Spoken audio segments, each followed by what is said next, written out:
Japan and South Korea said they have defied China's newly declared air defense zone with military overflights, showing Beijing a united front after US B-52 bombers did the same. The new defense zone, announced by China at the weekend, requires foreign aircraft to identify themselves and maintain open communication with Chinese authorities upon entry into the airspace. We have been operating normal warning and patrol activities in the East China Sea, including that area. We have no intention of changing this. Yoshihide Suga, Japanese Chief Cabinet Secretary. Japan, South Korea and the US disregarded these requirements, and a Japanese official said the country's Coast Guard and Air Force will continue to ignore Beijing's regulations. We have been operating normal warning and patrol activities in the East China Sea, including that area, Yoshihide Suga, Chief Cabinet Secretary, said on Thursday. We have no intention of changing this. South Korea's military said it was met with no resistance when its planes flew into the defense zone. The zone includes disputed islands claimed by China,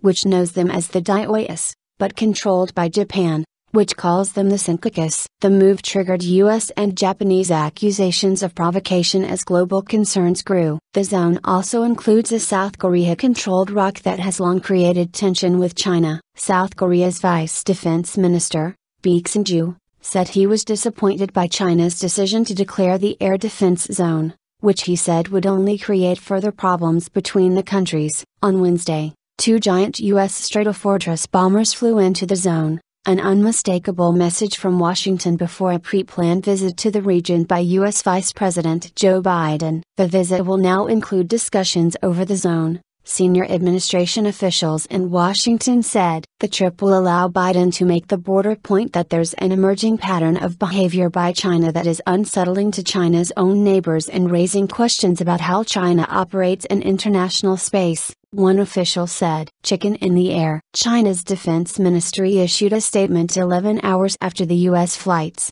saying its military had monitored the entire process. But Chinese authorities are under growing pressure from the ruling Communist Party to take action against countries that defy the zone. The Global Times, a government-run Chinese daily, published an editorial on Thursday that said Washington's breach risked worsening Japan's disobedience. It could put China and the US on a collision course which will prove much more hazardous than sending military aircraft to play chicken in the air, said the daily. Ken Gang, China's foreign ministry spokesman, also advised both the US and Japan to immediately correct their mistakes and stop their irresponsible accusations against China. Terms of the zone stipulates that aircraft that fail to declare their nationality and maintain open communication will face defensive emergency measures. So far, China has only issued verbal warnings.